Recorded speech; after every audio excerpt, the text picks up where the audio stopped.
Your Credit Karma score usually updates when TransUnion or Equifax sends new report data, which typically happens on a cycle that can range from days to weeks depending on your lender activity. That means if your score looks frozen, it's usually not a Credit Karma bug, it's a delay in new credit information being reported. By the end of this, you'll know exactly why Credit Karma stops updating, and the step-by-step fixes that actually trigger fresh data to appear again. First thing to understand is where the score comes from. Credit Karma doesn't generate your credit score. It pulls data from TransUnion and Equifax and shows a VantageScore score based on that information. If those bureaus don't receive new updates from your credit card company or loan provider, nothing changes on your dashboard. So if your score is stuck, check your credit activity first. If you haven't used your credit cards, opened new accounts, or made payments recently, there may simply be nothing new to report. That's normal. Next, check for reporting delays.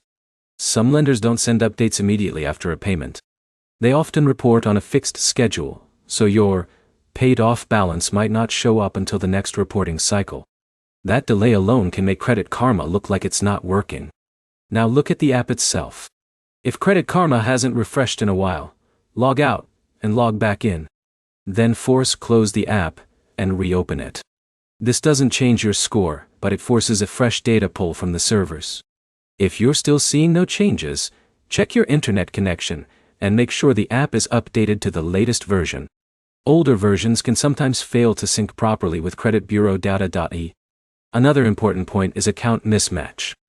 If you recently changed your name, address, or banking details, Credit Karma may be pulling from a different or incomplete credit file. That can pause updates until the bureaus merge your records. Here's the simple breakdown. Credit Karma updates only when new bureau data is available. Reporting delays are common, and syncing issues are usually caused by app or account mismatches. What you should do next is check your latest credit card or loan activity, then wait for the next reporting cycle before assuming something is broken. If this helped, like the video and subscribe for more clear fixes on credit and finance apps.